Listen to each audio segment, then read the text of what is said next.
Tout a commencé par une prise de sang. Isabelle est journaliste et elle a bien voulu devenir le cobaye de notre investigation commune. C'est amusant parce qu'elle a toujours eu horreur des prises de sang et la simple vue de l'hémoglobine l'a fait défaillir. Mais elle s'est dévouée pour la bonne cause.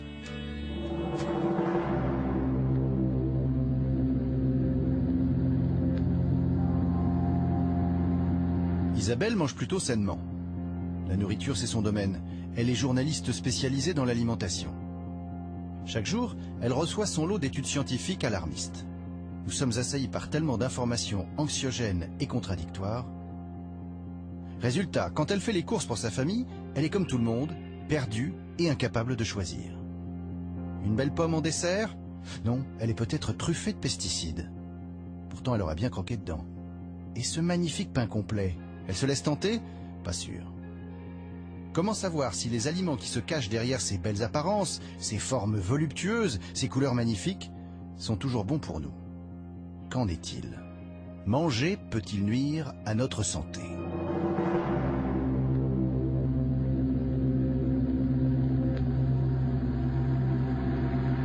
Les analyses de notre enquêtrice sont enfin arrivées. Alors, ces résultats? Attention, restez attentifs, la liste est longue. Arsenic, plomb, mercure, dioxine, furane, PCB, pesticides. La myriade des molécules toxiques contenues dans son sang s'égrène comme un inventaire inquiétant. On y trouve de tout, même du DDT, pourtant interdit des années avant sa naissance. Normal ou pas normal?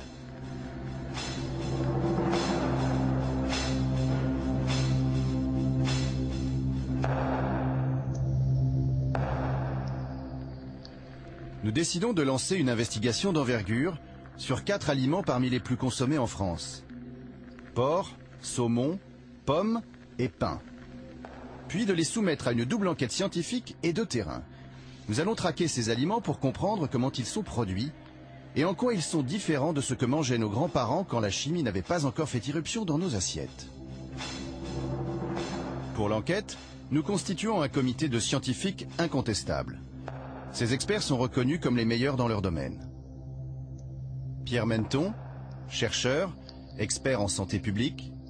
David Servan-Schreiber, neuropsychiatre, expert en prévention du cancer. Annie Sasko, épidémiologiste, experte en maladies environnementales. André Picot, toxicologue, expert en métaux lourds et contamination chimique. Et Laurent Chevalier, médecin, expert en nutrition. Alors voilà. On a les résultats de ma prise de sang, on m'a choisi moi parce que je suis une trentenaire, que je me nourris plutôt sainement et pourtant il y a des résidus de pesticides dans mon sang, de dioxine, de PCB. Comment ça se fait et est-ce que c'est dangereux? Cette analyse est une analyse classique, totalement classique. On va retrouver dans toute la population à travers le monde ces produits-là. Est-ce que c'est dû à la façon dont je me nourris? Oui, bien entendu. On a des études qui nous montrent que chez les enfants qui mangent une agriculture chimique, l'agriculture moderne, on trouve tous les jours dans leurs urines des résidus de pesticides. Lorsqu'on les passe, ces mêmes enfants, on les passe à 70% de bio, il n'y a presque aucun résidu de pesticides dans leur urine, on les remet sur l'agriculture chimique et hop, on revoit les résidus monter. Ça veut dire que tous les jours, leur organisme est soumis à ces contaminants. Pour moi, c'est simplement inacceptable. On nous recommande de manger 5 fruits et légumes par jour. Mais les pesticides retrouvés en quantité dans le sang de notre journaliste ne les rendent-ils pas dangereux? Pour commencer l'enquête, nous partons à Angoulême, sur les traces de la pomme industrielle. C'est le fruit préféré des Français. Chaque famille en mange plus de 18 kilos par an. Problème, la pomme reçoit plus de 26 traitements de pesticides avant que nous la croquions.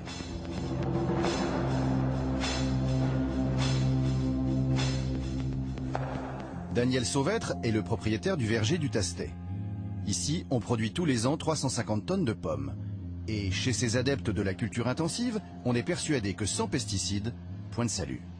Dès l'instant où on sort de l'hiver et où les premiers bourgeons éclatent, dès l'instant où on voit ce que l'on appelle les pointes vertes, eh bien, à partir de ce moment, commence pour nous une période extrêmement difficile puisque nous allons chercher à préserver pendant tout le cycle végétatif nos fruits des agressions extérieures, des maladies. C'est pour ça qu'il dit souvent que nous traitons souvent le pommier, puisque l'objectif, c'est pas de mettre beaucoup de produits une seule fois, mais c'est d'accompagner la pluviométrie, c'est-à-dire que à chaque fois qu'il est tombé 20 mm d'eau du ciel, eh bien, il n'y a plus présence de produits sur le végétal. Donc nous redéposons du produit sur le végétal pour pouvoir tenir les 20 mm suivants. Un traitement qui n'aura pas été fait, eh bien, les dégâts seront faits et ces pommes qui sont touchées ne seront pas vendables. Ça veut dire que sur un traitement qui n'aura pas été fait, l'économie de l'exploitation est en péril. Aujourd'hui, Thierry doit traiter 1 hectare de pommiers.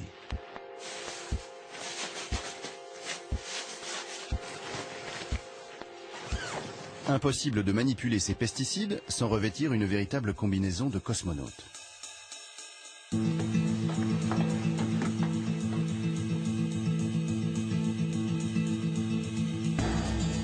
Thierry va utiliser un insecticide pour lutter contre les papillons.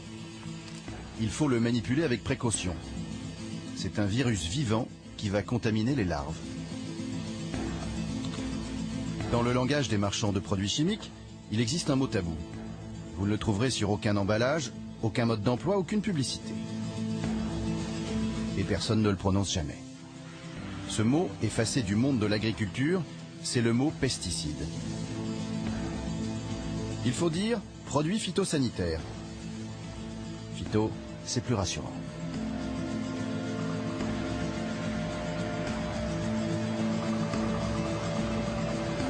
Avec 76 000 tonnes de pesticides épandus chaque année, la France détient le record du plus gros utilisateur d'Europe.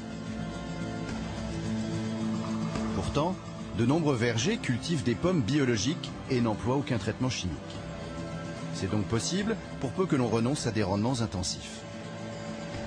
Dans ce verger industriel, les pommes portent 3 fois plus de fruits qu'en bio grâce à l'utilisation massive d'hormones végétales, d'engrais et de pesticides.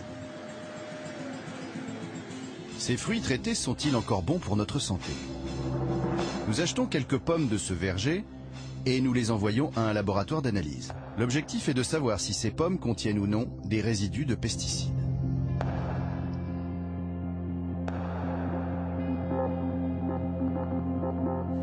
En attendant les résultats, nous rencontrons Jean-Charles Boquet. C'est le directeur de l'Union des industries de la protection des plantes. En clair, il s'agit du lobby des fabricants de pesticides, regroupant Monsanto, Bayer et quelques autres. Leur rôle est simple, défendre coûte que coûte l'usage des pesticides. Les produits phytosanitaires aujourd'hui permettent d'augmenter le rendement, en présence bien entendu d'agressions, de maladies ou d'insectes ou de mauvaises herbes, de 40 à 50%. Et s'il n'y avait pas ces produits aujourd'hui, globalement on diviserait par 2 la production agricole mondiale. Jean-Charles Boquet voulait être certain que nous comprenions bien son message principal. Même s'il y a 25 traitements, appliqués aux bonnes doses et dans les bonnes conditions d'emploi, cela ne présente pas de risque pour la santé du consommateur et cela respecte l'environnement. Mais on doit en permanence s'assurer que les traitements qui sont faits respectent la santé et l'environnement, de plus en plus respectueuses de l'environnement. Elles ne présentent pas de risque pour l'environnement, c'est-à-dire qu'il n'y a a priori pas de risque pour la santé. Faut-il le croire sur parole? Les pesticides sont-ils vraiment inoffensifs? Nous venons de recevoir les résultats du laboratoire qui a analysé les pommes. Elles contiennent plusieurs résidus de pesticides. Pour décrypter ces analyses, nous allons voir le Mouvement pour le droit et le respect des générations futures, une association spécialisée dans l'étude des pesticides qui informe les consommateurs du danger de ces substances. François Veilleret en est le président. Alors, des résidus de pesticides, il y en a bien sûr, il y a 5 résidus différents. Alors vous avez des produits de nature diverse, mais vous avez, quand on fait le total, quand même un peu plus de 100 microgrammes par kilo de fruits. C'est un niveau de résidu quand même qui n'est pas anodin. On va trouver dans 1 kilo de pommes ici ce qu'on pourrait trouver en buvant 1000 litres d'eau. 1000 litres d'eau, ça tient un moment. Donc on a des produits qui sont, si on regarde Boscalide, c'est un fongicide. C'est des produits aux États-Unis qui est considéré comme un cancérigène possible. Et puis vous avez la présence d'un produit, le carbendazime, sous forme de résidu, qui est la plus surprenante parce que le carbendazime, qui est un fongicide aussi, il n'est plus autorisé en France. Et il a des usages restreints au niveau de l'Europe et en France, il n'est plus autorisé. Alors je ne sais pas ce qu'il fait là. Une pomme comme ça, on peut croquer dedans sans la peler? Je le ferai pas.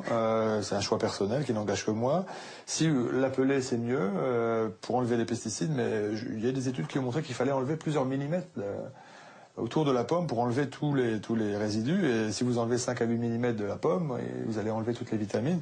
Si la pomme est pas grosse, il ne restera pas grand-chose à manger non plus. Donc, moi, ce que je regrette, encore une fois, c'est que le consommateur ne puisse pas savoir ça. C'est-à-dire, voilà, on devrait avoir les résidus affichés. Ça permettrait au consommateur de choisir. S'il voit 3 pommes en rayon, une avec 2 résidus, une avec 5, une avec 10, avec des niveaux différents, il dit, par précaution, il peut choisir d'acheter celle qui est que 2 résidus. Ou alors, il peut s'en moquer, mais c'est un choix. Alors que là, le consommateur a fait son choix sur l'aspect extérieur et pas sur ces données-là, sauf si, comme vous l'avez fait, on fait des analyses qui sont très coûteuses. En 2007, la répression des fraudes a analysé 5000 échantillons de fruits et légumes. Ces équipes ont découvert que la moitié d'entre eux contient des résidus de pesticides. Plus grave encore, 1 sur 10 contient des doses de produits chimiques supérieures aux normes autorisées. Quand on prend l'assiette lambda d'un consommateur, justement, qui ne mange pas bio, il est exposé à combien de types de résidus par jour, par semaine? Par jour, il y a eu différentes estimations qui ont été faites. Je crois que c'est au moins, de manière raisonnable, 20 à 30 résidus différents à travers tous les repas de la journée, en moyenne. Tous les jours? Tous les jours.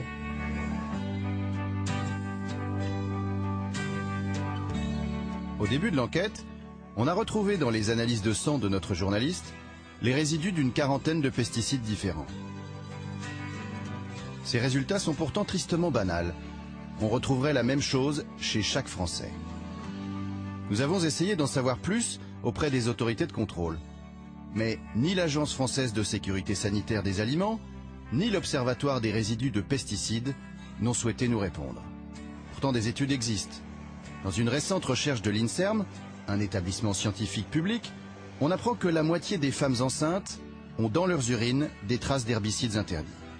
Ces contaminations mettent-elles en danger le développement du fœtus de l'enfant? Nous retrouvons nos experts scientifiques. Qu'en pense-t-il? L'enfant est une des personnes les plus sensibles, en tout cas à l'action des cancérogènes. Donc si vous êtes exposé soit in utero, avant même que l'enfant ne naisse, à travers l'alimentation de la mère ou ce qu'elle respire, l'eau qu'elle boit, cet enfant-là sera ultérieurement plus à même de développer un cancer. De toute façon, ce sont des composés qui sont non naturels, donc on ne devrait pas être exposé à ces produits. Et il faut essayer pour le futur d'en mettre de moins en moins dans la nature. Mais alors, dites-moi, parce que nous, on n'arrête pas de nous dire que finalement, on va vivre beaucoup plus vieux que les générations d'avant, que l'espérance de vie, elle n'arrête pas de croître. Est-ce que c'est encore vrai, ça? Est-ce que nous, on va vivre plus vieux que nos grands-parents? Et est-ce que nos enfants vivront plus vieux que nous? On vit plus vieux, effectivement, pour une raison simple, c'est qu'on a mieux maîtrisé les phénomènes dits microbiologiques, c'est-à-dire les microbes, effectivement. Mais depuis les années 50, je veux dire, on déverse des quantités monstrueuses de produits chimiques dans la nature, à peu près 400 millions de tonnes au niveau de la planète, mais bien entendu, ça a des conséquences. Il faut très vite réguler tout ça. Mais c'est une urgence. C'est une urgence, et c'est une urgence pour les générations futures. Car quand on va s'apercevoir de tous les dégâts sur l'embryon, et on le voit déjà par l'intermédiaire d'un certain nombre de pathologies psychiatriques et de tout un tas d'autres choses, eh bien malheureusement, ça sera un petit peu tard. On a beaucoup d'interrogations, beaucoup d'inquiétudes. Donc l'espérance de vie peut tout à fait s'effondrer. Les agriculteurs sont les plus menacés par les pesticides. D'après l'Organisation mondiale de la santé, plus de 50 millions de travailleurs agricoles en sont victimes chaque année à travers le monde. C'est la preuve que les pesticides peuvent être dangereux pour chacun d'entre nous. Sylvain Médard testait les nouveaux pesticides pour sa coopérative. Il est aujourd'hui devenu un symbole. Atteint d'une myopathie, il est le premier agriculteur reconnu victime professionnelle des pesticides. Pour supporter la douleur, il est en permanence sous de fortes doses de morphine. Les douleurs, ça c'est abominable. Moi, mon gamin, je peux plus le porter, hein, Benjamin. Des fois, il veut monter à bras, il ne se rend pas compte et il dit non, je peux pas, Benjamin. Et il me fait tomber par terre. Hein. Sylvain Médard travaillait le plus souvent sans protection. Personne ne l'avait jamais mis en garde contre les dangers de ces produits. Et un jour, sa vie a basculé. Et le 12 juillet, qu'est-ce qui s'est passé? La moisson approchant, j'étais visiter un silo où il y a une réception de céréales de semences. Et en montant en haut du silo, alors des silos, si vous voulez, c'est à peu près 5-6 étages, voire 7 étages d'un immeuble classique, mais c'est la différence, ce sont des escaliers de meunier. Et arrivé en haut, d'un seul coup, grosse fatigue, il a fallu que je m'assoie, plus aucune force, j'étais mou, j'étais assis sur un sac. Il a fallu mettre un ouvrier, Christian, m'a aidé à m'asseoir sur un sac, et il m'a dit qu'est-ce qui se passe, je sais pas, j'ai complètement KO, et plus aucune force. J'ai mis 1h30 pour redescendre, j'ai mis 7-8 minutes pour monter, j'ai mis 1h30 pour redescendre. Donc je vais passer voir mon médecin quand même en vitesse le soir, je prends rendez-vous par téléphone, je m'en vais chez le médecin vers le coup de 19h, et en partant sur la route, je perds mes moyens, j'ai plus de jambes ni de bras en voiture. Je finis dans le fossé de la voiture. J'ai perdu 20 kilos en un mois de temps, j'ai fondu, et les douleurs qui devenaient interminables, je dirais, à en pleurer, je supportais plus de vêtements sur moi, j'étais hospitalisé, on ne pouvait même pas mettre un drap, j'étais nu sur un lit. On mettait un drap en l'air pour me cacher, mais je supportais rien du tout, tellement j'avais mal, je souffrais, alors donc, on a fait tous les examens nécessaires à l'hôpital, les examens nécessaires, je suis resté la première fois presque un mois, et tout rentrait négatif, tout était normal. Tout était normal. On trouvait rien. Donc c'est moi qui deviens fou. Je perds la boule, je fais de la dépression quelque part sans m'en rendre compte. Je deviens fou. Après 3 mois de souffrance, les médecins diagnostiquent une myopathie. Sylvain Médard décide de poursuivre ses employeurs en justice et gagne son procès. Ça me fait peur, c'est pour les futures générations, pour les agriculteurs, parce que c'est les premières victimes, parce que sont eux qui emploient les matières actives et des produits phytosanitaires, des grosses quantités. Actuellement, il y en a des malades, il y en a même de par ici, il y a des agriculteurs qui sont malades, mais personne n'ose en parler. Vous avez employé un mot tout à l'heure, omerta, c'est peut-être un mot fort, mais je pense que c'est un mot fort, il faut peut-être l'employer aussi quand même, mais bon, c'est tais-toi et continue ta route, c'est tout. Nous retrouvons Jean-Charles Boquet, porte-parole de l'Union des industries de la protection des plantes, dans ses locaux. Ce représentant du lobby des fabricants de pesticides est-il prêt à reconnaître que les produits qu'il défend font des victimes?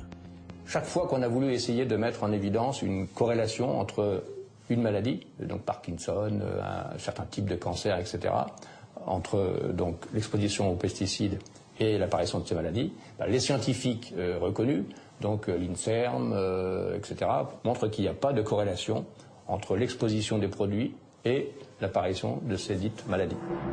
C'est faux.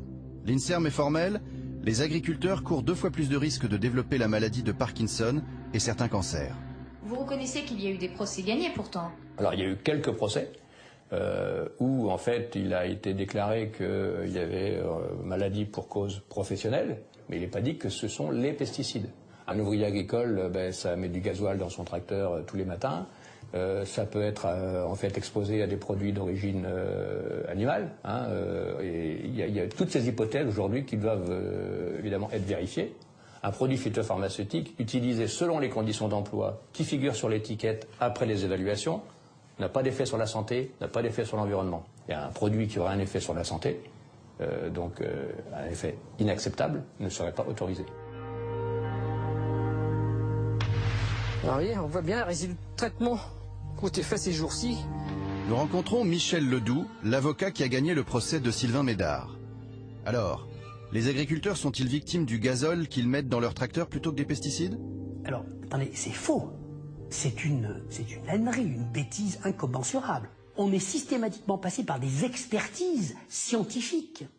On sait qu'un certain nombre de tumeurs du cerveau, un certain nombre de cancers de la peau, cancers de la vessie, certaines maladies neurovégétatives comme la maladie Parkinson, comme Alzheimer, sont fortement soupçonnées d'être provoquées également par la manipulation de produits phytosanitaires. Également la maladie de Charcot d'ailleurs. Et donc quand les victimes vont se multiplier, alors là, on va pouvoir rendre visible l'invisible. Les experts ne cessent de marteler les risques en pointant du doigt certaines pathologies. D'un autre côté, vous avez les industriels qui, naturellement, veulent vendre leur camelote et qui n'arrêtent pas de répéter que tout est sous contrôle, que, en fait, c'est les agriculteurs qui font de mauvais dosages, mais que leurs produits sont parfaits. Et bien, dans 10, 20, 30, dans 5 ans peut-être, on va voir apparaître, c'est presque mécanique, c'est inscrit dans le marbre, un nombre de pathologies considérables. Il y aura plusieurs générations entre les années 50 et la fin des années 80 qui ont respiré ces produits à plein poumon et qui ne manqueront pas, dans les années qui viennent, de développer les pathologies qu'on évoquait tout à l'heure. Je le crains.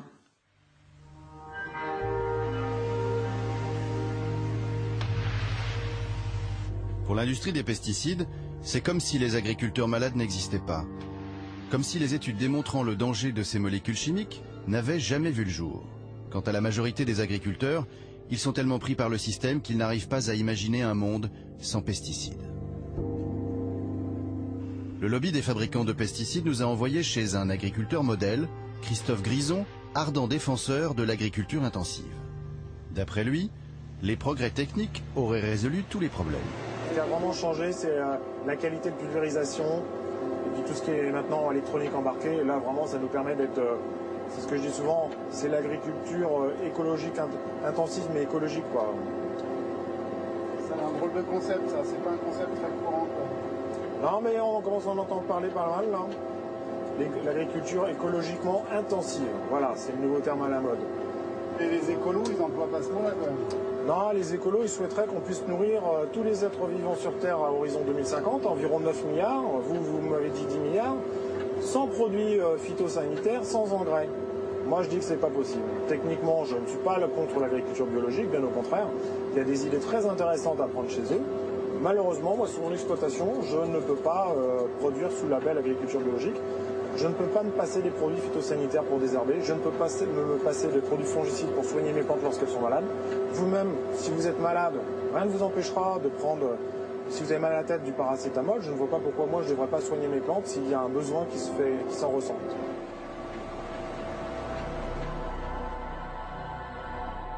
On parle beaucoup de l'alimentation conventionnelle et l'alimentation bio par opposition. Ce qui est important, c'est de voir que ce qu'on appelle l'alimentation conventionnelle, c'est une alimentation qui a été inventée en 1950. Oui. Rien de tout ce que vous nous décrivez ici n'était pratiqué avant la Deuxième Guerre mondiale. Donc en fait, on a une alimentation chimique et l'alimentation normale, c'est l'alimentation bio, de toute évidence. Il faut qu'on avance progressivement mais rapidement vers une agriculture qui soit débarrassée de cette béquille qui n'est pas utile. On peut parfaitement nourrir la planète sans pesticides. Parfaitement nourrir la planète sans pesticides. Il faut être clair sur ce point parce que c'est l'argument majeur qui est brandi en disant mais on ne peut pas nourrir tout le monde. On peut nourrir tout le monde sans pesticides. C'est vrai que quand un agriculteur qui a utilisé des pesticides depuis des années arrête d'un seul coup, pendant 1 ou 2 ans, sa terre, c'est comme si on lui retirait ses stéroïdes, sa terre, elle ne peut plus suivre. Donc il va falloir qu'elle se remette à niveau. Et ça prend 2 ou 3 ans. Comme toutes les études ont été faites sur une période de 3 mois, on dit, vous voyez, sans pesticides, on ne peut pas y arriver. C'est pas vrai. On peut nourrir toute la planète sans pesticides. Mais c'est la conclusion de la Food and Agriculture Organization des Nations Unies. C'est pas juste moi qui dis ça.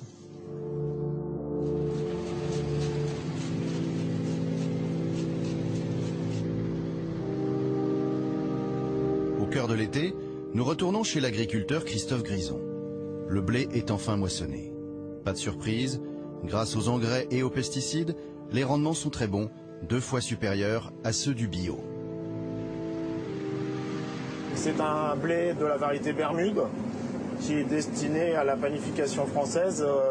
Et donc ma coopérative Val France va prendre ce blé, le nettoyer éventuellement s'il y a besoin, et l'acheminer jusqu'au Grand Moulin de Paris pour en faire des baguettes pour toute la région parisienne.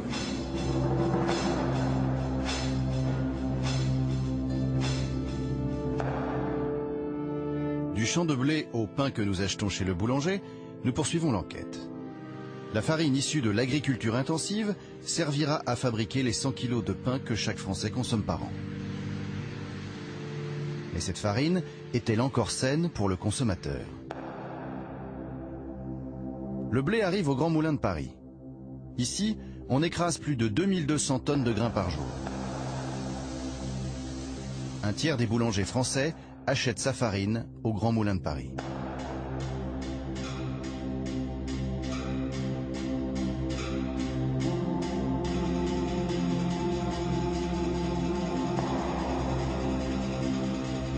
Nous décidons d'envoyer un échantillon de farine complète des Grands Moulins de Paris au laboratoire d'analyse chimique. Contient-elle des résidus de pesticides? Les résultats d'analyse dévoilent la présence de 2 pesticides en quantité importante, le pyrimifos méthyle et le piperonil butoxide. Surprise, ces insecticides ne sont pas utilisés pendant la culture, mais lors du stockage des grains après la récolte. À quoi peuvent-ils bien servir? À Sens, nous nous rendons à la coopérative agricole Cap Serval. Alain Peretti, son directeur, nous reçoit. Pour lui, le principal problème de cette filière est la conservation du blé. Pour éviter l'attaque des insectes, la plupart des coopératives aspergent les grains d'insecticides. Le blé stocké dans les silos va donc y baigner pendant de longs mois avant d'être transformé en farine au moulin.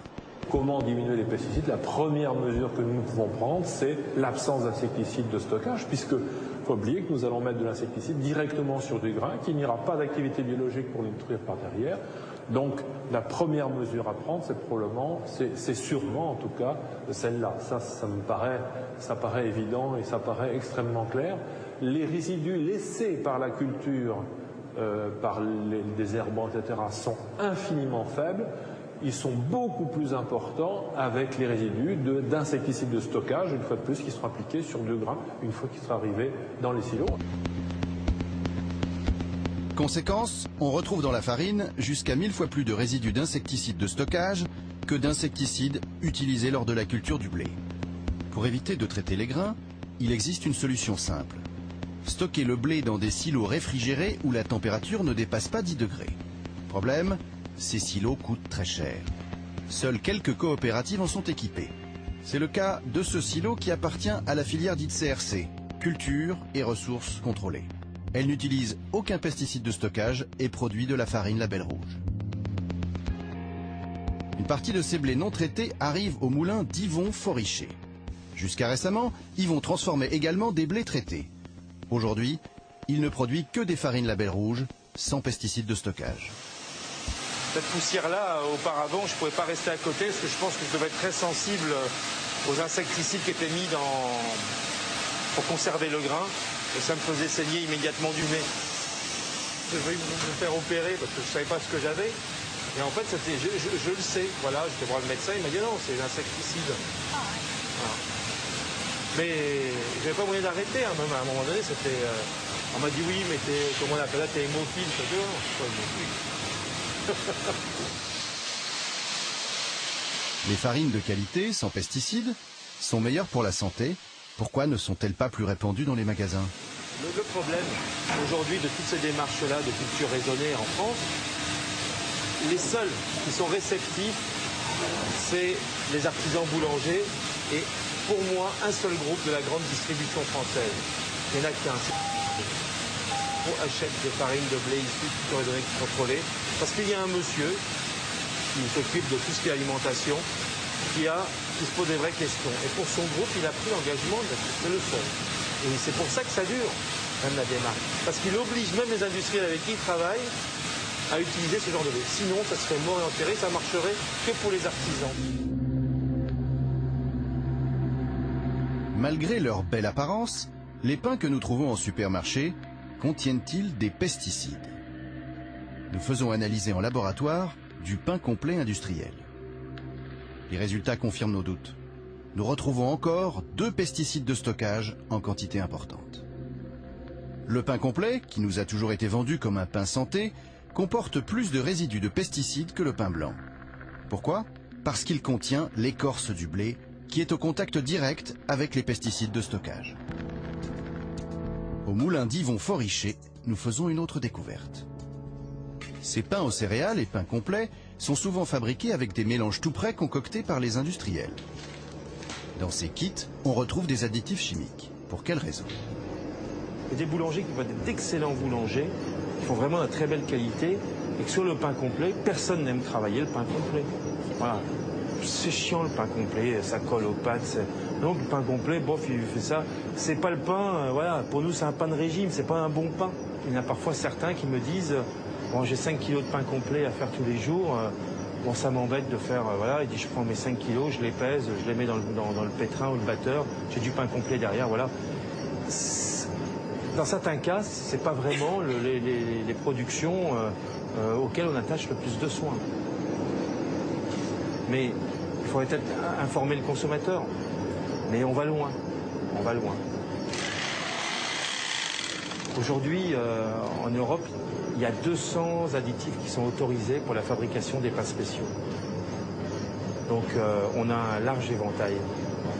C'est quoi ces additifs par exemple? Il y a de tout, ça va aller des levains dévitalisés de seigle, des farines toastées, de l'acide ascorbique, des data ester. Que vous prenez, data ester, vous prenez une farine non panifiable, vous en mettez 300 grammes au quintal de farine et vous arrivez à avoir... Alors vous n'aurez pas du très bon pain, mais vous aurez du pain développé et qui sera mangeable. Au cœur de la Bretagne, Michel Izard tient une boulangerie-pâtisserie artisanale. Pain, viennoiserie, gâteaux, tout est fait maison. 10 personnes travaillent ici dès 4 heures du matin. Michel Izard se prête au jeu de préparer pour nous un pain industriel réalisé avec un de ses fameux kits. Alors, hop.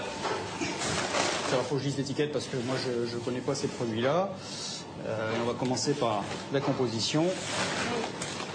Sachant que dedans, il y a de la farine complète de froment, farine complète de seigle, levain de seigle déshydraté stabilisant E412, E415, émulsifiant E471, E422, soja, de la dextrose, des épices, des agents de traitement de la farine, E300, enzymes. Point.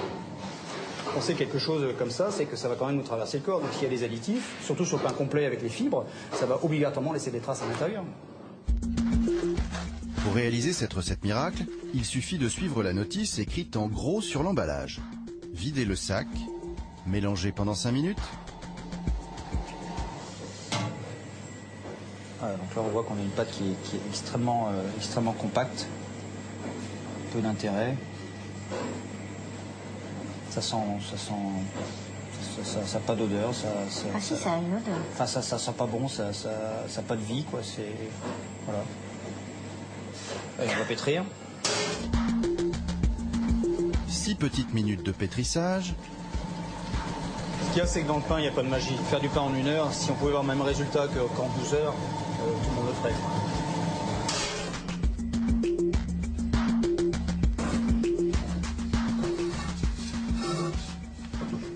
Et alors là, c'est quoi la différence par rapport à d'habitude?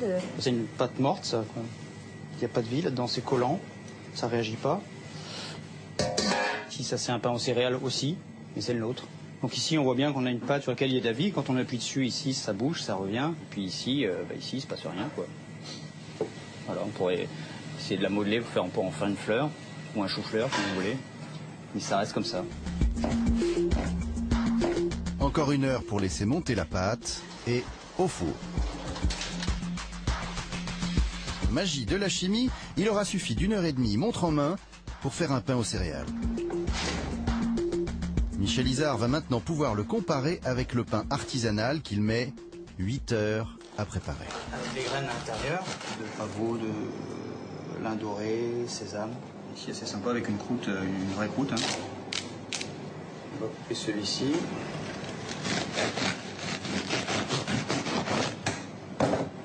Au nez, ça vaut beaucoup de venir sentir, Isabelle. Ouais, ça sent pas bon. Hein. Ça sent un savon un peu. Voilà. Ici, on retrouve le même toucher. Vous vous souvenez tout à l'heure quand on appuyait dessus cru, hop, la pâte revenait. Ici, quand on appuyait dessus cru, en fait, ça gardait la forme de la fleur qu'on a fait. Et on pourrait refaire une fleur ici. J'ironise, mais c'est pas loin quand même. Et comment le consommateur il s'y retrouve finalement? On ne le voit pas réellement. Hein. C'est difficile. Après, ça va réellement être la confiance qui doit aussi se créer entre l'artisan et son client. Et la communication que l'on a avec nos clients en disant voilà comment je travaille, voilà pourquoi je travaille comme ça. Aujourd'hui, il vaut mieux, à mon avis, il vaut mieux rien faire que faire ça.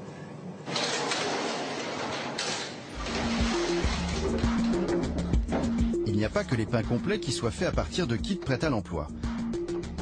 Les croissants des boulangers de quartier sont eux aussi souvent industriels. L'artisan se contente de les décongeler dans son fournil. Michel Izard a accepté pour notre enquête de faire une nouvelle démonstration. Donc, outil indispensable pour faire des croissants. Ça paraît étrange, mais si. Donc on ouvre le beau carton et le beau sachet et on prend les croissants. Alors, pas spécialement délicatement, c'est pas vraiment nécessaire. et on les pose avec amour sur la plaque. C'est du congelé? Ah, c'est du congelé, oui. Voilà, et une fois que ça c'est fait, eh bien on va mettre ça dans les tubes à pousser, hein, pour qu'ils prennent un peu de volume. Et derrière un peu de dorure et au four, terminé. Donc la manip, ça va durer 2 minutes pour faire 10 croissants. Découverte stupéfiante, en France, un artisan boulanger sur 2 ne fabrique plus ses viennoiseries. La raison est simple, un croissant surgelé est prêt en 10 minutes, quand il faut plusieurs heures pour faire un croissant maison. Conséquence, les croissants industriels sont comme le pain, truffés d'additifs chimiques. Alors voilà, 200 additifs différents dans les pains santé. Alors nous, on les achète plus cher en plus en espérant se faire du bien et il semblerait que ce ne soit pas forcément le cas, quoi. Qu'est-ce que vous pensez de ça? Tous ces additifs, 200 additifs qui sont utilisables, ce qu'il faut comprendre, c'est tous les additifs que vous ajoutez, finalement, ont aussi des conséquences. Un certain nombre sont des produits de synthèse. Il y a toujours des conséquences quand on utilise des produits de synthèse. Alors on peut les minimiser, bien entendu. Donc finalement, c'est une histoire absolument sans fin. Et alors, comment se fait-il que le secteur de la boulangerie-meunerie, alors j'insiste, hein, les boulangers et les meuniers, ne soient pas capables de produire donc du pain de qualité nutritionnelle actuellement? C'est absolument incompréhensible. Vous avez des pains qui sont toujours trop salés, beaucoup de sel. Vous avez des pains donc, qui contiennent des pesticides, alors c'est vrai, d'autant plus que ce sont des pains complets. Et puis, vous avez donc tout un tas d'additifs qui sont rajoutés là-dedans. Malheureusement, le pain complet et le pain multicéréal, surtout, sont les meilleurs pains pour la santé parce qu'ils permettent de limiter la montée du sucre dans le sang. Mais du coup, c'est important qu'ils soient bio. Moi, je crois qu'il faut revenir au pain traditionnel. Nos grands-mères ne mettaient pas ça dans leur pain, nos boulangers de nos grands-parents ne mettaient pas ça dans le pain. C'est quand même assez extraordinaire. On veut augmenter le volume du pain, on lui rajoute dans tout un tas de pains industriels des matières grasses, alors que justement l'intérêt du pain, c'est qu'il n'y a pas de matières grasses. Mais il y a une dérive, bien entendu, qu'il convient de rapidement réguler, très très rapidement réguler par la réglementation. Il n'y a pas que le pain qui ne ressemble plus guère à celui de nos grands-mères. L'ensemble de notre alimentation a subi des mutations. Une métamorphose qui frappe également le vivant, et notamment le porc.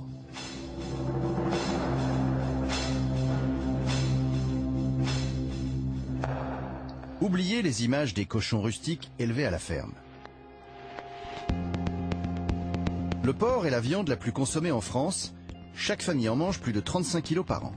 C'est donc sur elle que se sont concentrés tous les efforts de la recherche scientifique pour satisfaire au mieux les demandes de la grande distribution. Souvent attaqué, le milieu porcin est un univers clos, hostile à la présence de caméras. Exceptionnellement, nous sommes reçus chez Michel Poirier, propriétaire de l'une des plus grandes porcheries industrielles de France, située à Empoigné près d'Angers. Chaque année, 90 000 porcs sont produits ici. Donc, si nous rentrons dans la verraterie, c'est-à-dire l'endroit où se trouvent les verras, qui servent de reproducteurs pour l'élevage et la naissance des porcelets. Donc vous voyez, ici vous avez un animal très conformé, qui a été sélectionné sur sa capacité à faire du muscle et sa capacité à avoir une longe très rebondie, donc pour les futures côtes de porc, et à l'arrière un jambon très prédominant. En 40 ans, les porcs rustiques sont devenus des porcs modernes, très bodybuildés. Vous avez ici un exemple d'animal qui a une viande très diététique, c'est-à-dire on a complètement fait disparaître l'épaisseur de lard qu'ils avaient sur le dos. Pour répondre au cahier des charges de la grande distribution, les laboratoires de recherche génétique ne cessent de mettre au point de nouvelles variétés de porcs.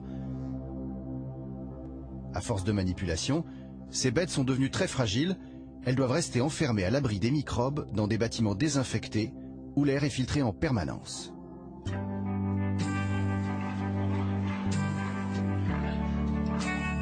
Pour eux, fini la romance. La reproduction se fait uniquement par insémination artificielle. Le reste de l'élevage ne partage pas les conditions privilégiées des athlètes reproducteurs.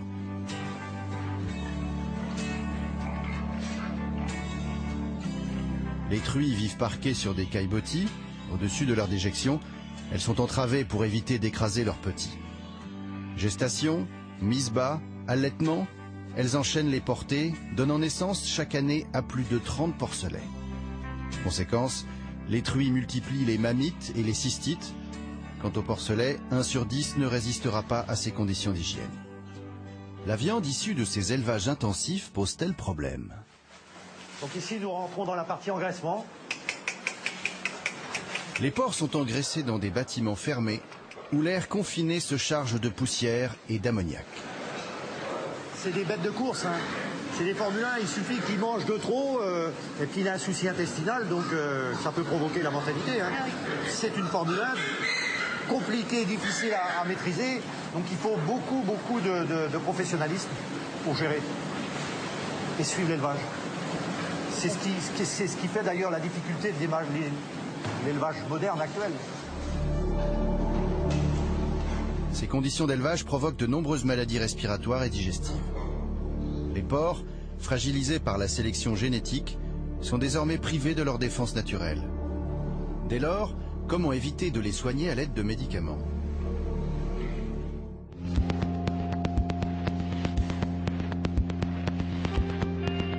Les antibiotiques sont devenus une question taboue pour les éleveurs.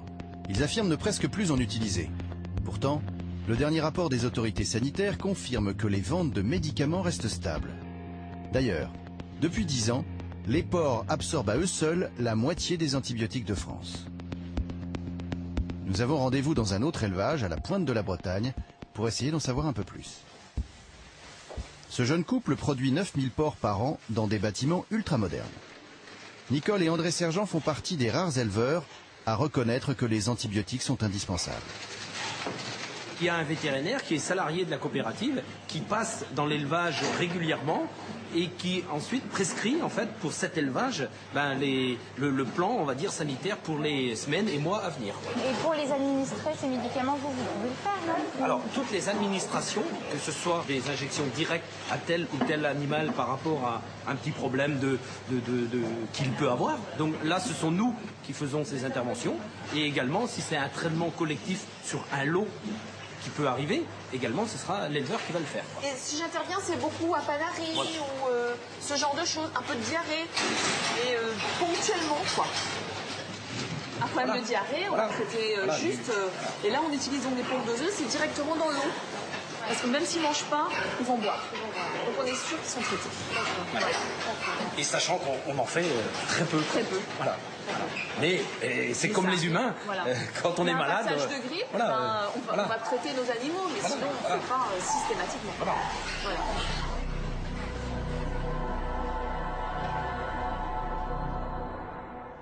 Voilà, alors là, vous êtes vraiment à l'intérieur d'un élevage industriel. Vous voyez comment ça se passe.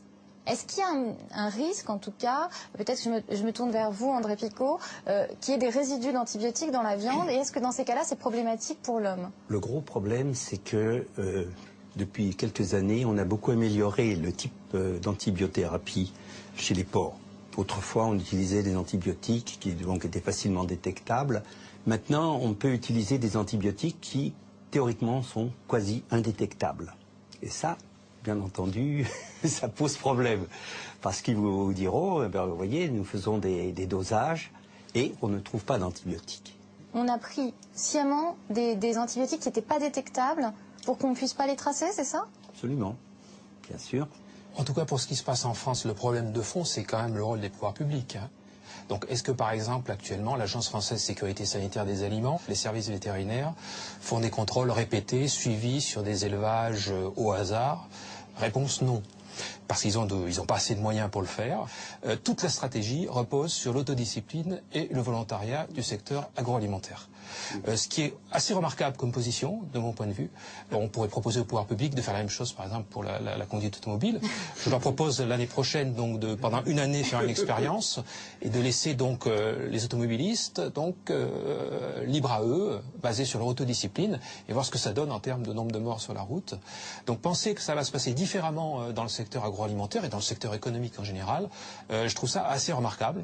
C'est vraiment faire preuve d'une naïveté ou peut-être aussi d'une certaine compromission vis-à-vis du système.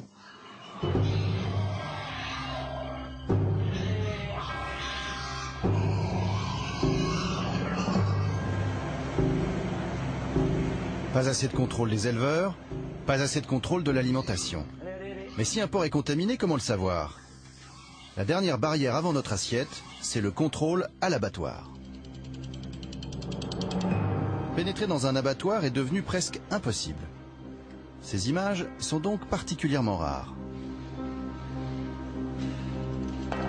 Nous rencontrons le directeur de cet abattoir situé à Montauban de Bretagne. Tout animal qui se fait stresser lors de l'abattage, ça a forcément des répercussions sur la qualité de la viande. Là-dessus, c'est vrai qu'on travaille beaucoup pour éviter que les animaux soient stressés, qu'ils soient le plus paisibles, le plus zen possible, quoi.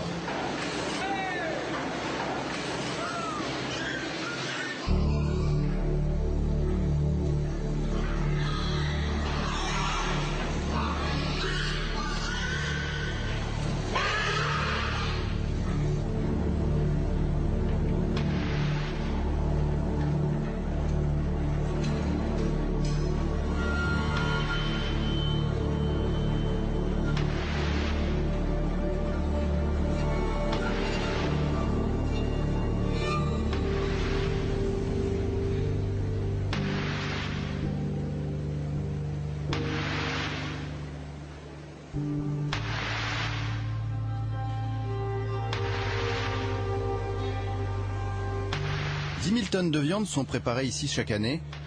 Quels critères sont pris en compte pour déclarer la viande saine pour le consommateur? Monsieur Sidibé est le chef vétérinaire de cet abattoir. C'est sur ses épaules que repose la totalité des contrôles. Mais en quoi consiste-t-il exactement? Si nous on constate que sur une bête il y a des piqûres et l'animal présente quand même des conditions physiques, des répercussions physiques pas normal, bon, ça peut nous amener à suspecter l'utilisation des produits, quoi. Voilà. Il a suffi qu'on lui demande combien de contrôles sont faits pour rechercher les résidus d'antibiotiques pour que l'ambiance se tende brutalement. Ça, je ne pourrais pas vous le dire, là, il faut que j'aille dans... Ouais, bon, ça c'est on sort trop, il faut aller voir dans nos... Nous n'obtiendrons jamais de réponse à cette question.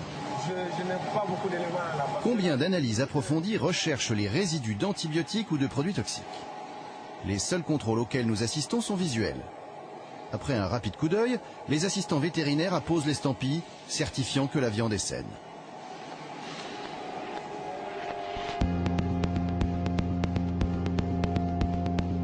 Certains abattoirs font-ils plus de contrôles que d'autres? Quelques kilomètres plus loin, nous sommes attendus à la Copperle. Ce gigantesque abattoir est l'un des plus imposants de France. Il a accepté à titre exceptionnel de nous laisser filmer ses chaînes de production. 45 000 porcs sont abattus ici chaque semaine. Sophie Bertrand, responsable qualité, est notre guide. Il y a 60 000 mètres carrés couverts. Chaque carcasse est identifiée avec un certain nombre d'informations. Vous avez le numéro d'élevage. Ici, c'est le numéro de tuerie. Donc nous, on abat à peu près 9500 porcs par jour. Donc ça va de 1 à 9000 et des poussières.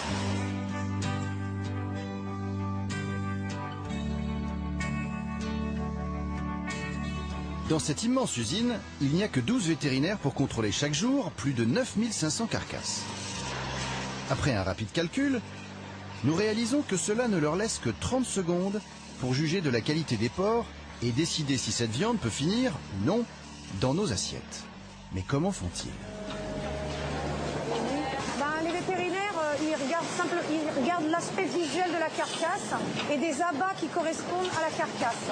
C'est une inspection visuelle. On regarde visuellement si tout va bien. Oui, voilà. C'est tout, quoi. Voilà. Mais ça, il faut savoir que c'est quelque chose qui est nationalement validé.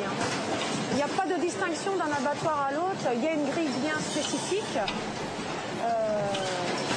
Mais c'est de l'inspection visuelle. Alors, le contrôle visuel pour repérer les résidus d'antibiotiques, je ne sais pas ce que ça peut donner. C'est des contrôles qui sont essentiellement des leurres, soyons clairs. À mon sens, le problème est après, par exemple, dans les jambons. Parce que là, ça change la donne. C'est plus l'élevage des porcs, mais ce qu'on va mettre pour que le jambon se conserve. À ce moment-là, eh bien, on va être obligé de le bourrer d'additifs, et de façon obligatoire, parce qu'on n'a pas d'autre solution. Ce sont des nitrates, quelquefois des nitrites, donc c'est encore pire. Et puis, il faut bien entendu lui donner de l'aspect. On va le gorger en polyphosphate. On va le colorer, bien entendu. Donc, on va le traiter de façon à ce qu'il ait cette petite couleur mordorée, là. Hein, donc, c'est des nitroso-hémoglobines. Et ça, c'est pas bon pour nous, tout ça? Ah, tout ça, c'est pas bon. Surtout pour les petits-enfants. Parce que les petits-enfants n'ont pas les capacités de transformer, comme nous, ces produits qui oxydent l'hémoglobine. Alors qu'il y a des parents qui croient très bien faire en donnant du jambon pratiquement tous les jours à leurs petits-enfants, eh bien malheureusement, ça c'est absolument déconseillé. Pour le consommateur, ce qu'on peut quand même lui dire, c'est qu'actuellement en France, comme dans tous les pays industrialisés et urbanisés, consomment trop de viande, avec des conséquences sur la santé qui sont importantes, en termes de maladies cardiovasculaires en particulier. Je vais faire une réflexion à ce sujet, c'est qu'on a été capable de manger occasionnellement, effectivement, du porc, de la viande, qui n'était absolument pas nécessaire à chaque repas, pendant des siècles. Et c'est en décidant de passer à un autre modèle qui n'est pas compatible avec la santé humaine, qui est celui de manger de la viande plusieurs fois par jour, par exemple, n'est juste pas compatible avec la santé humaine, qu'on arrive à des phénomènes un peu délirants, comme des productions massives sous forme industrielle de ce qui est une forme de vie, le porc, qui est devenu en fait simplement un produit, et maintenant un produit chimique.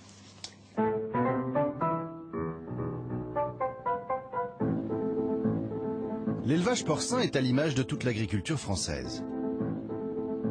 En 50 ans, elle a subi une véritable révolution productiviste. Au lendemain de la Seconde Guerre mondiale, la France n'est pas capable de nourrir seule sa population. La solution ? Améliorer les rendements. Pesticides, engrais, recherche génétique, mécanisation, l'agriculture intensive est née.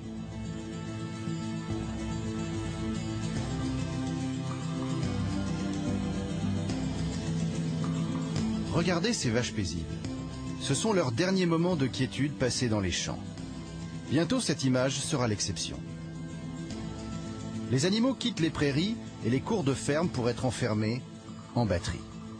Fini l'herbe et les pâturages, bonjour le régime blé, maïs, soja. Problème, en transformant les conditions d'élevage, on a dénaturé la qualité de la viande. L'herbe, cet aliment naturel apparemment banal, contient en fait un élément indispensable à la santé, les oméga 3. En retirant les vaches des prés, on les a privées de ce nutriment vital. Du coup, la viande, les œufs, le lait, le beurre et le fromage que nous mangeons ne contiennent pas assez d'oméga 3. Et par conséquent, notre organisme en manque aussi.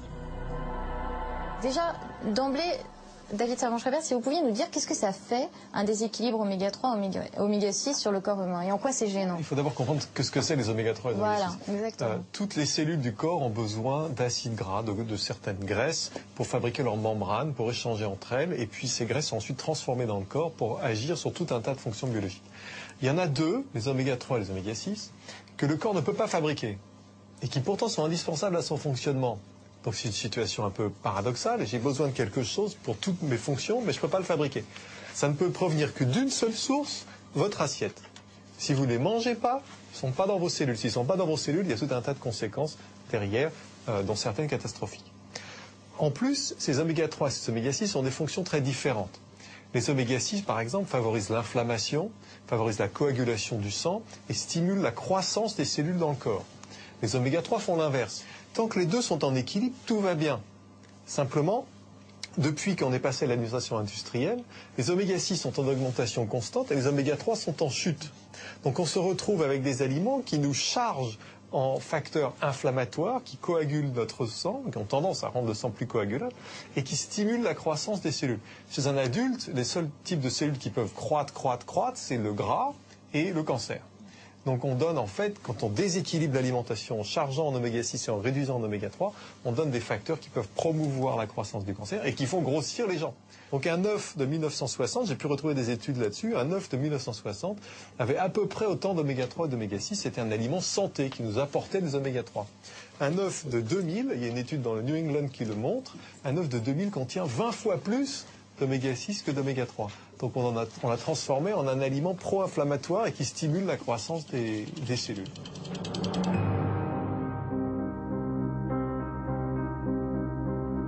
La carence en oméga 3 nuit à notre santé. Mais alors, comment revenir en arrière et redonner à la viande les oméga 3 qu'elle a perdus? L'association Bleu Blanc Cœur travaille depuis 10 ans à nous offrir une alimentation plus saine et plus équilibrée. Ils sont partis d'une idée simple. Pour bien nourrir les hommes, commençons par bien nourrir les animaux. L'industrialisation de l'agriculture a entraîné de nouvelles cultures, par exemple le maïs, l'introduction du maïs, du soja. Et donc on a déséquilibré, sans le savoir, ce profil en acides gras. Donc voilà, donc Bleu Blanc Cœur, nous on a compris ça et on s'attache à retrouver cet équilibre naturel qui s'est mis en place depuis des milliers d'années parce que c'est le meilleur possible pour les animaux, quoi. Donc elle est l'embêtante. Cet équilibre-là, on l'a retrouvé en fin de compte avec une plante qui s'appelle le lin, qui a la particularité, elle, de stocker ces oméga 3-là. Et donc ça nous permet de les restituer toute l'année dans l'alimentation des animaux. Donc le fait de mettre une petite quantité de lin dans une ration, par exemple avec du maïs, eh bien, 1 kilo de graines de lin par vache et par jour, ça suffit pour rééquilibrer comme si la vache mangeait de l'herbe.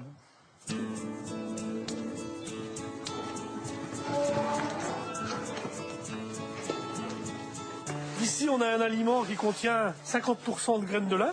Si tous les éleveurs de France font ça pour leurs vaches, on a l'équilibre.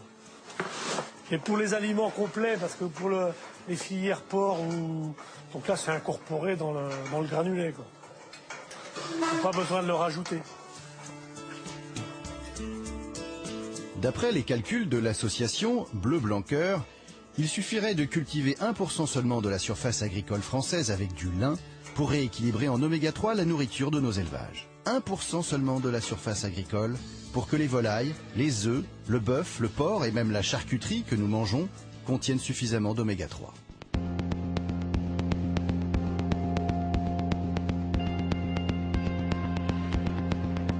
Comment être certain que cette solution est la bonne? Nous décidons d'approfondir l'enquête en faisant un test scientifique. L'INRA, l'Institut national de recherche agronomique, met ses chercheurs et son laboratoire à notre disposition. Objectif: comparer la composition moléculaire de 3 tranches de jambon achetées en grande surface. 2 issues d'élevage classique, la 3e vient d'un porc nourri avec des graines de lin. Sur l'emballage, il est d'ailleurs précisé « enrichi en oméga 3 ». C'est ce que nous allons tenter de vérifier avec ce test.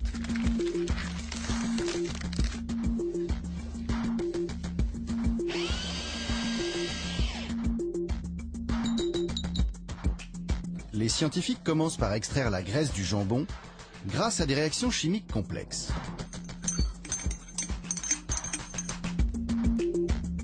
La dernière phase de l'expérience, la chromatographie en phase gazeuse, donne la composition exacte des tranches de jambon.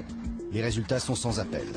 Le professeur Moureau, responsable du laboratoire, nous les commente. Donc la courbe bleue, c'est le jambon issu de porc qui a mangé des oméga 3. Donc la courbe est beaucoup plus importante que les 2 autres jambons qui sont issus de porc standard où la quantité d'oméga 3 est beaucoup plus faible. Donc la courbe bleue, il y en a à peu près 3 fois plus que les autres jambons. Et ici, on voit que les animaux qui auront mangé des graines de lin ont moins d'oméga 6 que les autres, ce qui fait donc que c'est très bon pour la nutrition, à la fois plus d'oméga 3, moins d'oméga 6. Donc un animal qui va manger beaucoup d'oméga 3 aura beaucoup d'oméga 3 dans sa viande, alors qu'un animal qui va en manger peu en aura peu.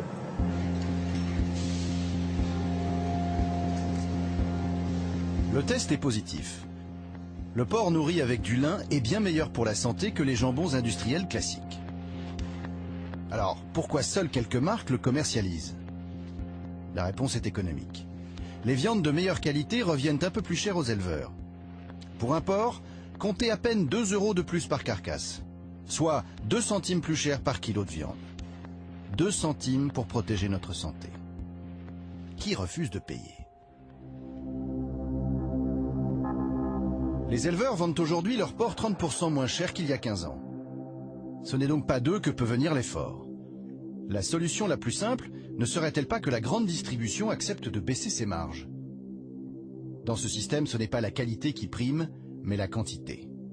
C'est ce qui explique que dans nos supermarchés, nous trouvons principalement des viandes pauvres en oméga 3 et donc moins bonnes pour la santé. Pour l'instant, l'industrie n'a pas encore pris la mesure du fait qu'elle avait une véritable responsabilité santé et qu'il fallait tenir compte de cet équilibre oméga 6, oméga 3. Moi, ce que je leur demande, c'est d'imposer que tous les produits animaux soient équilibrés en oméga 3, oméga 6.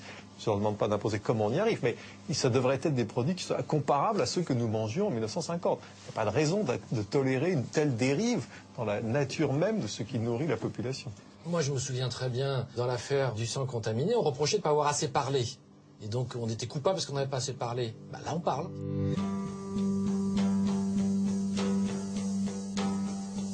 En attendant que l'industrie agroalimentaire et la grande distribution nous proposent des produits équilibrés, quelle solution avons-nous pour protéger notre santé?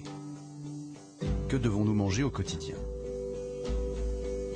En Bretagne, une équipe de chercheurs a fait une expérience intéressante. Pour apporter à chacun sa ration indispensable d'oméga 3, ils ont nourri 100 personnes pendant un mois avec du pain au lin. Les résultats sont spectaculaires. Le docteur Schmitt, responsable de cette recherche, nous la raconte. Quand on consomme directement cette poudre de lin, alors nous on l'a mis dans du pain pour que ça soit consommable facilement, eh bien on a une baisse de l'ordre de 8% du cholestérol, une baisse de 8% du cholestérol LDL, c'est-à-dire du mauvais cholestérol, et une baisse de l'ordre de 35% des triglycérides. Simplement en consommant 80 grammes de pain, c'est-à-dire 4 tartines de pain dans la journée. Donc ça, c'est une étude qu'on a faite sur une centaine de patients. Et au bout de 1 mois, les résultats étaient tout à fait probants, aussi bons qu'avec certains médicaments hypocholestéroléniants.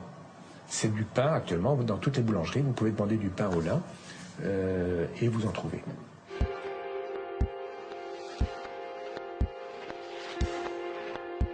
Les huiles et les graisses sont une autre source importante d'oméga 3 pour notre organisme. Mais comment choisir parmi la multitude de bouteilles qui envahit les rayons des supermarchés? Laquelle est la meilleure? L'huile de colza, c'est une huile de consommation courante qui contient le plus d'oméga 3. Donc grosso modo, dans une huile de colza, vous avez de l'ordre de 10% d'oméga 3, moyennant quoi, il y a beaucoup d'antioxydants dedans, il y a de la vitamine E, etc. et c'est stable. Et ces 10% d'oméga 3, c'est excellent pour la santé. Donc c'est un contributeur qui est important, mais qui ne doit pas être le seul, puisqu'il faut aussi des contributeurs animaux, c'est-à-dire la filière terrestre et la filière maritime. Le poisson reste la meilleure source d'oméga 3. D'ailleurs, pour les nutritionnistes, c'est un aliment santé qu'il faut manger et donner à manger à ses enfants. Pourtant, les alertes sanitaires nous mettent en garde contre les PCB contenus dans la chair des poissons. Au début de l'enquête, nous avions retrouvé du PCB dans les analyses sanguines de notre journaliste. Le saumon, réputé bon pour la santé, serait-il en cause dans la présence de ces matières toxiques dans notre sang?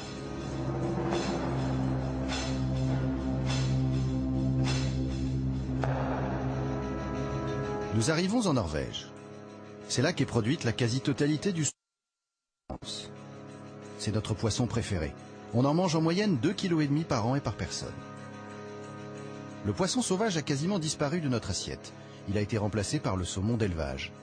Il conserve une image de produit de luxe, mais est devenu relativement abordable.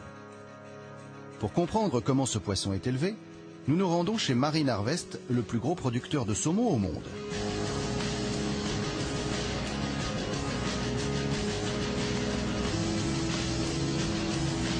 Chaque année, leurs élevages de saumon permettent de fournir 1,5 milliard de repas dans plus de 70 pays. Est-ce que la qualité du poisson pâtit de ce rendement? Au cœur des fjords, la ferme aquacole d'Ejmeland.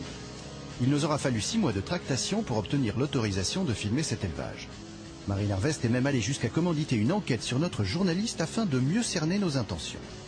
Trine Danielsen nous fait la visite. Vous êtes au milieu du fjord, il fait 300 mètres de profondeur. Voici la ferme. J'en suis la directrice. Nous avons pour le moment 700 000 poissons. Ils sont répartis dans 12 cages. Nous sommes installés dans ce fjord parce qu'il est profond et que l'océan est juste en face. Il y a beaucoup de courants marins et c'est un très bon environnement pour faire grandir les poissons.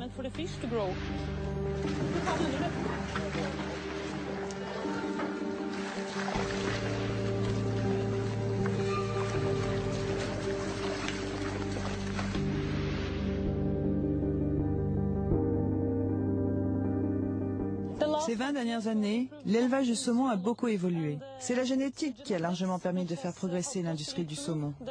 Ce poisson a été sélectionné pour le marché qui impose ses critères, que ce soit pour la teneur en graisse comme pour la couleur. Tout au long du processus, on écoute le marché et l'on fait évoluer le poisson au maximum de ses capacités en fonction de ce que veut le marché.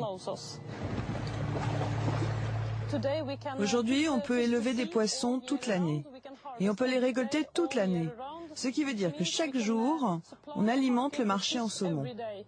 Nous avons obtenu ces résultats en manipulant les géniteurs. Ils pondent désormais des œufs et donnent des alevins toute l'année grâce à une modification de la température de l'eau et de la lumière. Il n'y a plus du tout de saison. Les poissons sont persuadés que c'est tout le temps l'été. Les poissons sont heureux et nous pouvons alimenter le marché.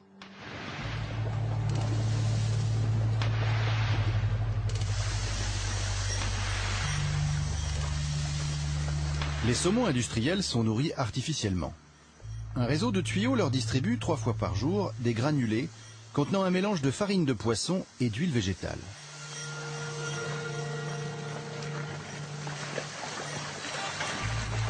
Dix ans de manipulation génétique et de recherche nutritionnelle ont permis aux éleveurs d'obtenir une croissance 2 fois plus rapide de leurs poissons. Pour l'instant, ils font 5 ou 600 grammes. Ils vont rester ici encore une année. Dans un an, ils feront à peu près 4,5 kg ou 5 kg et ils seront prêts à être pêchés.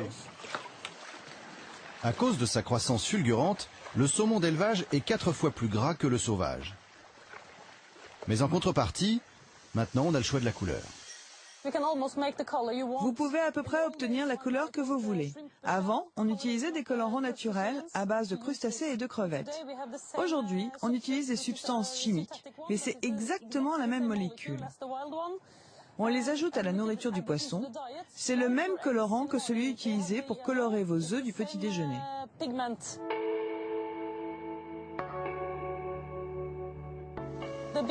Les grandes chaînes de supermarchés françaises nous disent « on veut un poisson comme ça » et nous leur fournissons ce qu'elles veulent. Comment ça se passe? Ils vous disent « je veux cette couleur-là » C'est comme quand vous peignez un mur. Il y a des référentiels de couleurs. Et nos clients nous disent « cette couleur-là est jolie, je la veux ». C'est le nuancier qu'on utilise. Quand le poisson est petit, il a cette couleur à peu près. Quand il grandit et atteint 2 kilos, il a cette couleur-là. Et quand il sera prêt à être récolté, il sera comme ça. Et les Japonais, ils aiment quoi? Peut-être celle-là, je ne sais pas. Et les Français? Ils sont à peu près par là. Oui, le 27.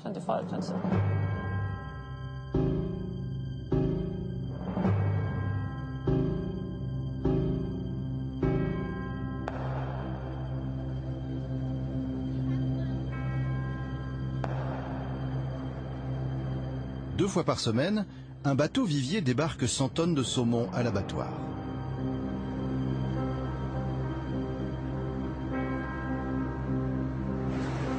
Dans les cales de ce gigantesque aquarium flottant, 18 000 saumons s'entassent.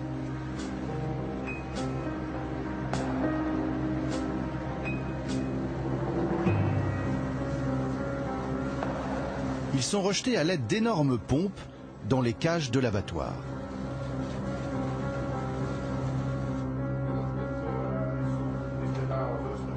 Le transfert doit être rapide.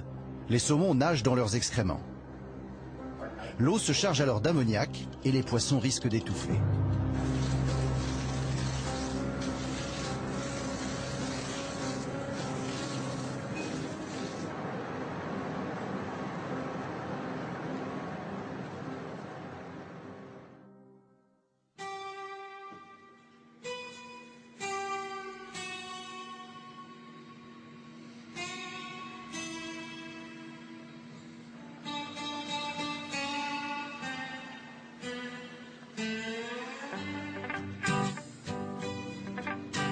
À l'aube, les saumons sont aspirés et propulsés vers les chaînes d'abattage où ils sont assommés par électrocution.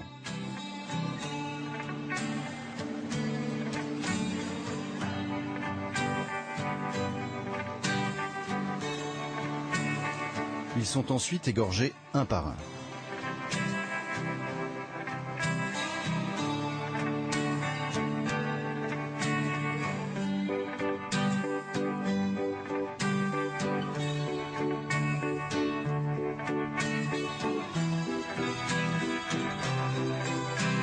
L'abattoir norvégien de la ville de Midsund traite 7000 poissons par jour.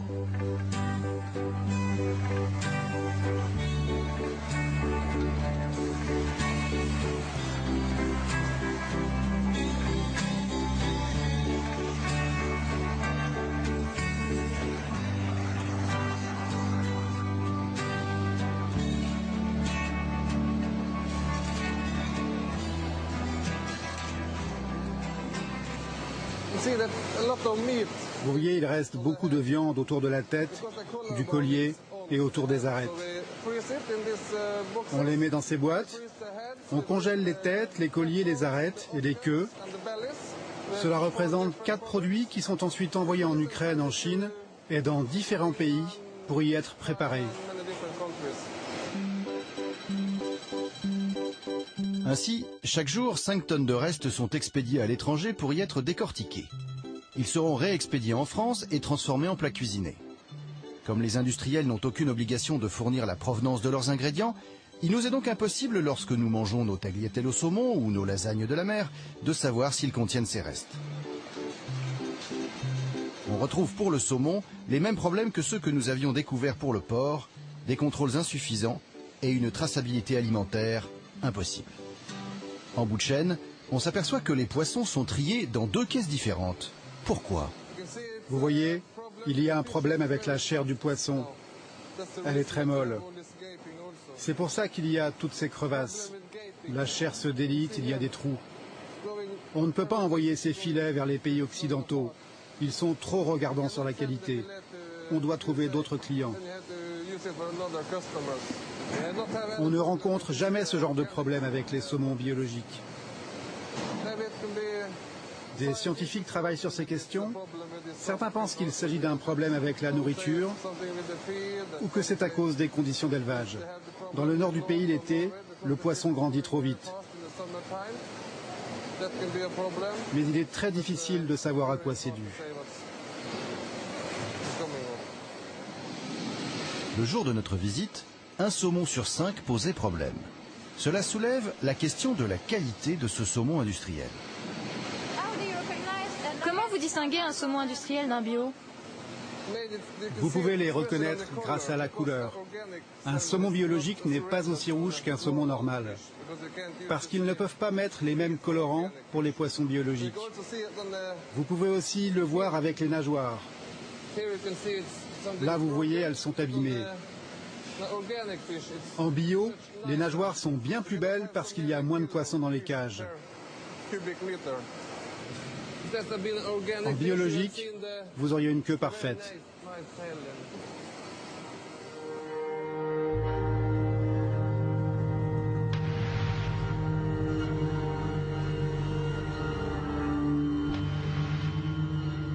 Pour tenter de comprendre l'influence des conditions d'élevage sur la qualité des poissons, nous décidons d'aller voir si celles du bio sont meilleures.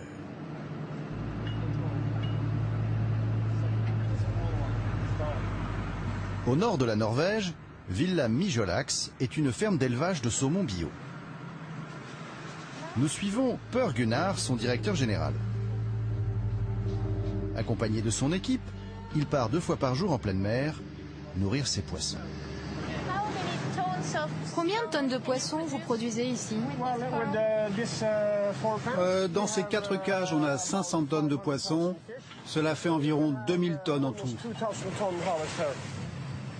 Dans les élevages industriels, la densité est 2 fois supérieure à celle du biologique.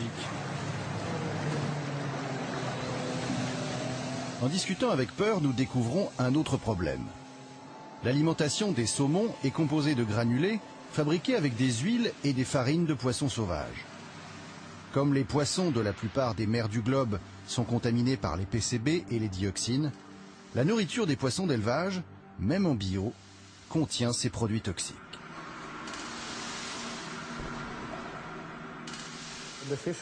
Les poissons de la mer Baltique, de la mer du Nord et même de la mer de Barents ont des niveaux très élevés de PCB et de dioxine.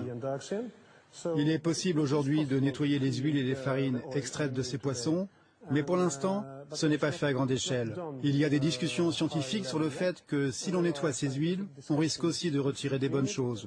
La recherche avance, il est possible de le faire, nous l'avons déjà fait, mais c'est un véritable challenge que d'arriver à obtenir dans un futur proche de l'huile et de la farine sans produits toxiques.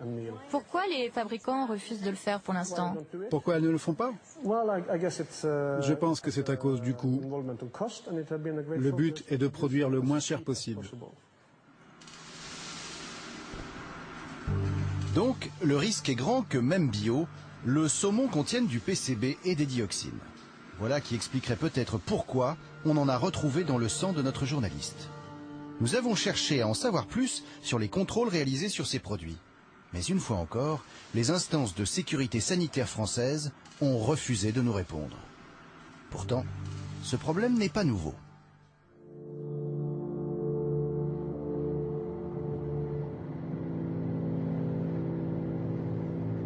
Les PCB retrouvés dans ces poissons sont le résultat de plus de 40 ans de pratiques industrielles. Durant cette période, 1 milliard de tonnes de PCB, ainsi que des métaux lourds et des dioxines ont été rejetés dans les rivières et les océans. Aujourd'hui encore, notre environnement reste largement contaminé. Le problème, c'est qu'on a contaminé tout l'ensemble de notre ressource de poissons sur la planète. Et ce qui est important, c'est que plus les poissons sont gros, le thon par exemple, qui est encore beaucoup plus gros que le saumon, l'espadon ou le requin, plus le poisson est gros et plus il accumule sur la durée de toute sa vie l'ensemble de ces contaminants. Si vous prenez du thon, vous ne pouvez pas trouver à l'heure actuelle à travers le monde, des thons qui sont en dessous de 1 mg, ce n'est pas des microgrammes, 1 mg de mercure par kilo de poids frais. Et très souvent, ça monte à 2, 3, 4 mg. Et ça passe à travers tous les contrôles. En Suède, le ministère de la Santé préconise pour les femmes qui sont enceintes ou qui vont le devenir de ne pas consommer plus d'une fois par mois, c'est pas par semaine, une fois par mois, ces poissons prédateurs. Il faut qu'on fasse attention à ce qu'on dit sur ce point-là, parce que de toutes les études à ce jour montrent que les femmes qui consomment plus de poissons pendant leur grossesse ont des enfants qui sont dans l'ensemble meilleur poids de naissance, en meilleure santé, un meilleur système immunitaire, moins d'asthme, moins de diabète et des QI qui vont jusqu'à 7 points supplémentaires de QI à l'âge de 4 ou 5 ans, simplement parce qu'ils ont eu assez d'oméga 3 pendant la grossesse. Si on se mettait à arrêter complètement le poisson pendant la grossesse pour éviter le mercure et le PCB, qu'il faut éviter, c'est vrai, on tombe dans l'extrême inverse. C'est pour ça que les médecins qui pratiquent la nutrition comme nous ont tendance à recommander les petits poissons, les sardines, les anchois, les entiers, les maquereaux et le saumon de temps en temps. Le thon commence à être un poisson qu'on ne peut presque plus recommander. Il faut bien comprendre que ces dioxines, ces PCB, etc., sont ce qu'on appelle lipophiles, c'est-à-dire s'accumulent dans les graisses. Et elles restent. Ça ne s'élimine pas comme ça. Donc ça reste. Pour ne rien dire du fait que ce n'est pas un produit que nous allons accumuler. Nous ne sommes pas exposés à un seul produit à la fois tout au long de notre vie. Nous sommes exposés à des dizaines, des centaines de produits, dont beaucoup restent effectivement, surtout dans nos tissus adipeux. Et donc là, on ne peut pas dire que même si chaque produit était à la dose légal, il n'y aura pas d'effet de cette accumulation à des produits multiples. Il y a une espèce d'effet cocktail finalement de tous ces produits. Et en fait, le vrai problème, c'est que tous ces produits, eh bien, ils arrivent dans l'alimentation ensemble. L'organisme ne trie rien.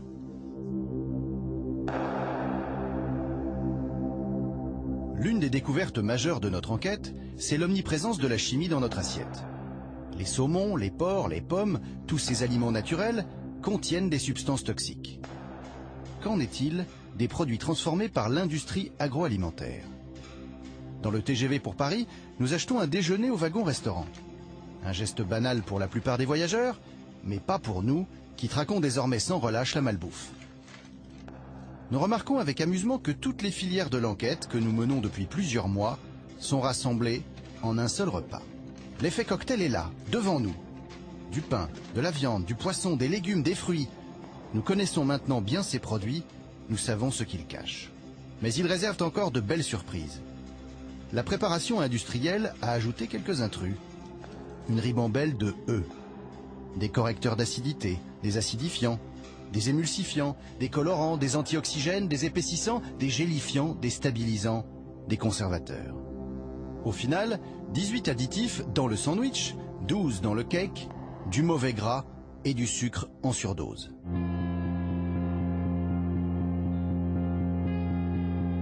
On pourrait presque regretter d'avoir appris à lire une étiquette. Si tout plat préparé et dessert industriel pris au hasard contient autant de produits chimiques, comment faire ses courses l'esprit tranquille? Et le goûter des enfants. Brioche, petit pain, gâteau, pâte à tartiner, vertigineuse, autant de gâteries grasses et sucrées que nous proposons quotidiennement à nos bambins.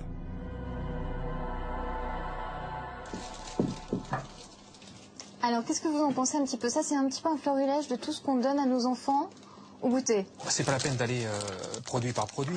Il y a plus de 90% des produits actuellement proposés aux consommateurs en France qui sont déséquilibrés sur le plan nutritionnel. Hein. Plus de 90%. Donc autrement dit, ça veut dire que tous les produits qu'il y a ici sur cette table sont déséquilibrés sur un plan nutritionnel. Et c'est l'offre globale et le fait qu'il n'y ait pas d'alternative qui soit donnée de toute façon aux consommateurs actuellement hein, pour se nourrir convenablement. C'est pratiquement impossible, on va dire. Et qu'est-ce qu'on prend à goûter alors pour les enfants? Du pain avec un peu de chocolat noir. Et des fruits. Et une pomme ou une banane ou une poire. Et Nutella? Et Nutella, on prend ou on prend pas? C'est très très très chargé en sucre. Donc on prend pas? Pas mon choix.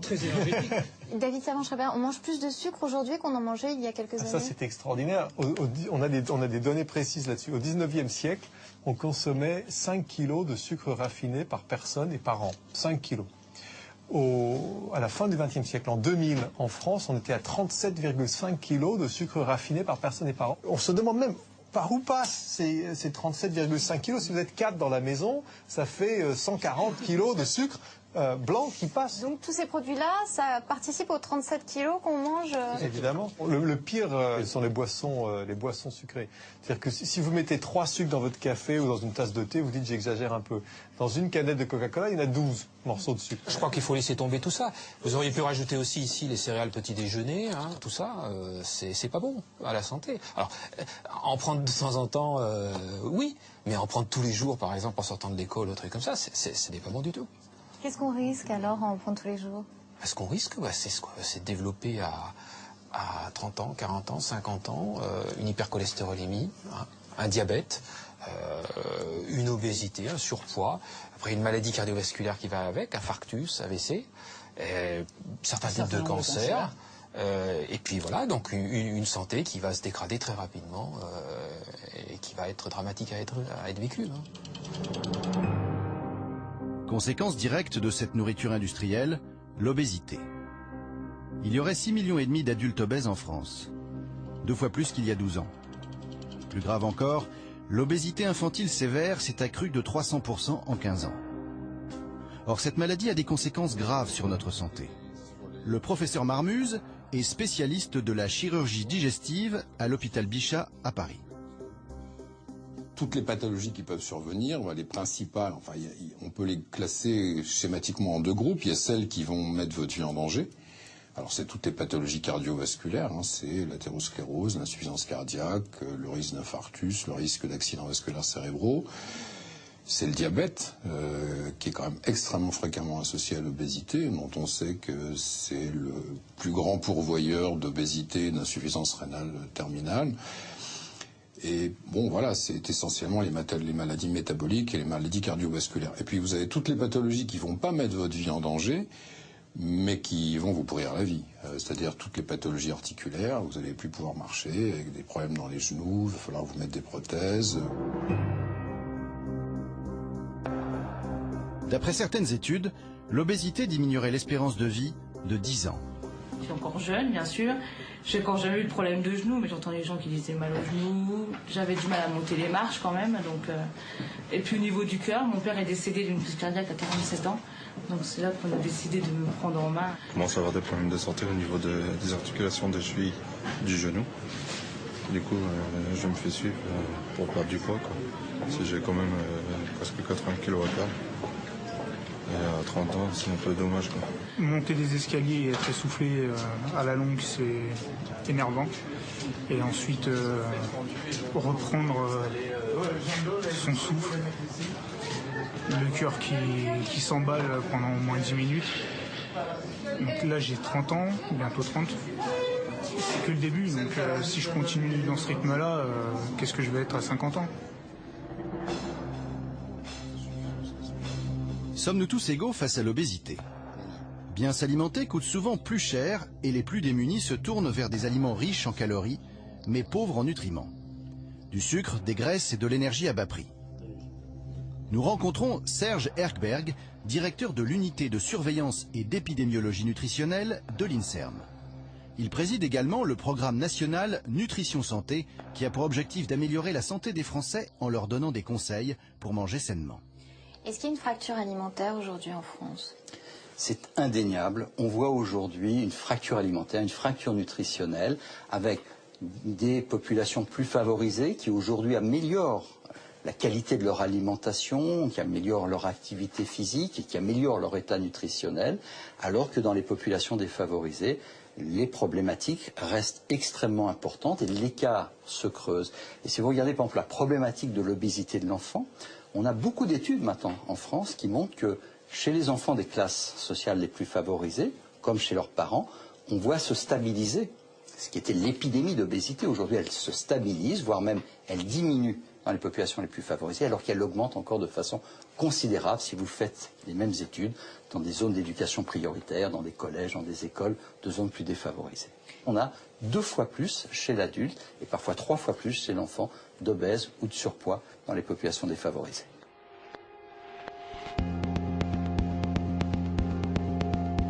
Au terme de notre enquête, nous retrouvons à son bureau notre expert, David Servan-Schreiber.